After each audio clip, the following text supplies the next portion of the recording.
17번 문제 보겠습니다. 17번 다음 중 사제가 거리가 먼 것은 1번 제2곡선 효과란 환율이 상승하여도 해외 반응이나 국내 반응 시차를 두고 일어나서 단기적으로 무역수익이 악화되는 것을 의미한다. 원래 환율이 상승하면 수출이 늘고 수입이 줄어서 무역수익이 개선되는데 원화 가치가 떨어진다는 얘기니까, 원화 가치가 떨어지면은 우리가 수출하는 물건의 가격은 싸지니까 수출이 잘 될 거고, 수입하는 물건의 가격이 비싸지니까 수입이 줄어서 이제 무역수지가 좋아지는데요. 그런데 단기적으로 이 가격 변화, 즉 환율 변화에 따라서 수입 가격, 수출 가격의 가격 변화 빨리 일어나는데, 그 수출되는 양과 수입되는 양이 조정되는 데는 시간이 걸리기 때문에 단기적으로는 무역수지 악화되었다가 서서히 이제 좋아지는 방향으로 되는 그런 현상이 나타나게 됩니다. 이것을 제2곡선 효과라고 하고요. 맞는 보기가 되겠습니다. 2번 제2곡선 효과 때문에 변동환율 제도에서 단기 시장 환율이 장기 균형 환율을 초과하는 현상이 나타난다. 이걸 이제 오버슈팅이라고 하는데요. 어떤 경제에 어떤 충격이 가해졌을 때 변수가 단기적으로 장기 수준에서 좀 크게 벗어난 후에 시간이 지남에 따라 점차 장기 균형 수준으로 수렴해가는 현상인데, 이 제2곡선 효과에도 맞는 현상이 되겠습니다. 3번 갑을 두 국가가 동일한 두 재화를 생산하고 있는데 갑국이 을국에 비해 두 재화 모두에 대해 절대 우위를 갖고 있다면 비교 우위론에 의할 때 양국 간의 교역은 갑국에만 이익을 가져다 준다. 그렇지 않죠.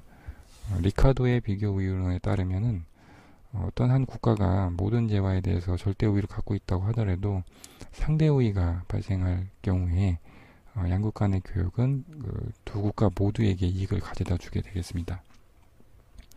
4번 환율 상승은 자국 화폐 가치 하락을 의미한다. 그렇죠. 1달러에 1000원에서 1달러에 1200원으로 바뀌었을 때 우리가 1000원 주고 1달러를 살 수 있는 상황에서 1200원 주고 1달러를 사야 되는 상황으로 바뀌었다는 얘기는 우리 화폐의 가치가 그만큼 하락했다는 것을 의미하죠. 5번 종합수지는 기초수지, 단기자본수지, 오차 및 누락으로 구성된다. 자, 지금은 조금 기준이 바뀌어서 그 종합수지, 국제수지를 나타내는 그 구성이 좀 바뀌어가지고 이게 맞는 보기가 아니게 되겠지만, 요 2000년도 당시에 출제될 당시에는 요 얘기가 맞는 얘기가 되겠습니다. 그래서 여러분들이 답으로는 요 3번을 고르면 되겠습니다. 18번 문제입니다. 18번 문제는 공급경제학에 대한 문제입니다. 이 공급경제학이라는 것은 레퍼커브라는 게 있어요. 레퍼커브에 의해서 그 상징적으로 설명이 되는데요. 레퍼커브는 일단 X축, Y축을 그리고, 자, 경제에 요것이 이제 세율이 되겠고요. 이것은 조세 수입이 되겠습니다. 그래서 세율이 변함에 따라서 조세 수입이 이런 모양을 보이게 되는데, 자, 이 경제에서 조세 수입을 극대화하려면, 여기가 극대화되는 조세 수입인데, 그러면 세율이 어떤 적정 세율을 선택을 해야 되는데, 지금 이 경제가 이 지점에 있다는 거예요. 그래서 세율을 조금 낮추면 경제 주체들의 그런 유인이 증대돼서 세수도 증대하고 경기도 침체됐던 게 호황으로 바뀐다는 그러한 내용을 가지고 있습니다. 그래서 공급 중시의 경제학이라고 하고요. 자, 거기에 대해서 케인작가가 뭐라고 했는지 한번 봅시다. 1번 조세 감소는 재정 적자를 증가시킨다. 그렇죠. 세수가 증가하는 게 아니라 오히려 재정 적자가 늘어난다는, 여기 케인작가의 비판이 되겠죠. 2번 조세의 감소는 저축도 증대시키지만 소비를 보다 증대시킨다. 이렇게 되면은 공급 쪽이 아니라 소비 쪽에서, 즉 수요 쪽에서 경기 부양이 된다는 것을 의미하니까 이것도 적정한 비판이 되겠습니다. 3번 조세의 감소는 무역수지를 악화시킨다. 그렇죠. 세수가 늘고 경기가 좋아진다는 게 이제 경국경제학 주장인데, 무역수지 악화를 통해서 경기가 나빠질 수 있다는 그런 것도 적절한 반박이 되겠습니다. 4번 조세의 감소가 저축을 어느 정도 증대시키지만 저축의 결정 요인은 이자율이다. 저축의 결정 요인이 이자율이라고 하는 것은 고전학파 쪽 견해이고요. 대부자금 시장이라고 해서 대부의 그러니까 자금의 공급과 자금의 수요에 의해서 이자율이 결정된다는 그러한 모형인데요. 그거는 고전학파 쪽 얘기니까 이 4번은 케인즈와 좀 거리가 있는 거로 보시면 되겠습니다. 5번 조세의 감소가 노동의 공급을 증대시킨다는 보장이 없다. 그렇죠? 이런 기본 전제에 대한 비판을 타당하게 하고 있는 게 되겠습니다. 그래서 답은 4번 고전학파에 대한 내용이 답이 되겠습니다. 19번 문제 국제수지표 경상수지에 대한 문제인데요. 이것은 과거 기준으로 출제된 그 문제입니다. 현재도 이런 형식으로 출제는 되지만 그 구조가 좀 다르게 출제가 될 것 같습니다. 경상수지를 찾아보면은 재화, 서비스, 이전거래 요 세 개가 경상수지가 되겠죠. 지급과 수치가 있는데 지급의 합이 350이고 수치의 합이 400이죠. 그래서 수치가 50이 더 많죠. 그래서 답은 50흑자인 5번이 되겠습니다. 20번 문제입니다. 20번 문제는 독점 시장에 대한 문제인데요. 3급 가격 차별과 관련된 그런 문제입니다. A, B 두 지역으로 이 독점 기업이 물건을 판매하고 있는데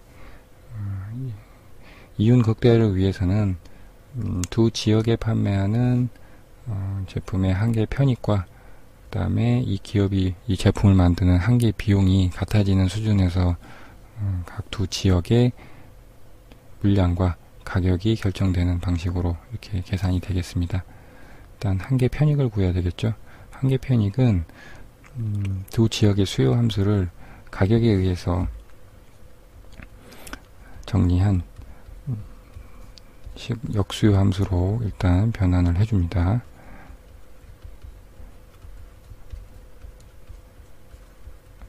해주고 기울기를 2배를 해주면 바로 한계 편익이 되겠죠.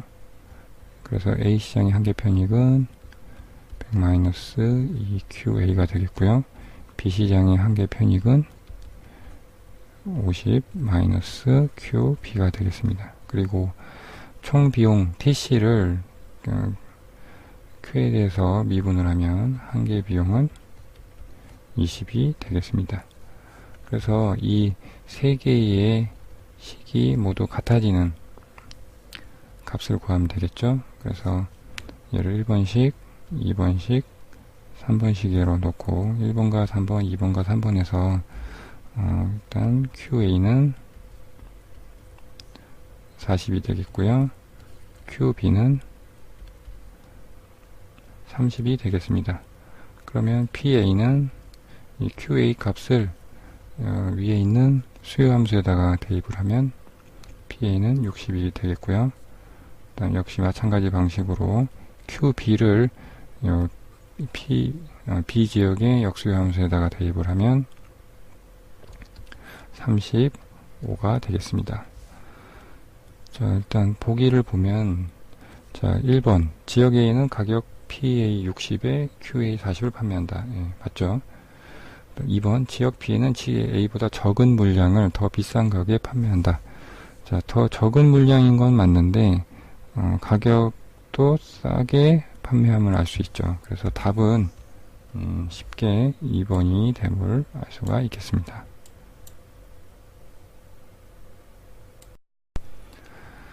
(21번) 문제 경제세에 관한 문제입니다. 요즘 트렌드는 맞지 않은 문제인데 간단하게 보겠습니다. 영국 산업혁명의 전제가 되었던 농업혁명의 효과와 거리가 먼 것은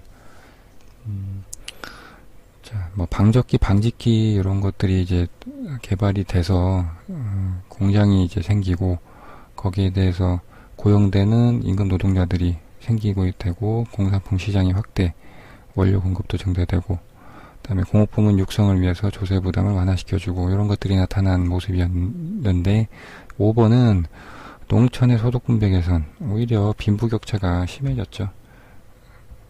대규모 자본을 가진 사람들에게 부가지 집중되는 현상이 나타났기 때문에 농촌의 소득분배 개선이 틀린 얘기가 되겠습니다.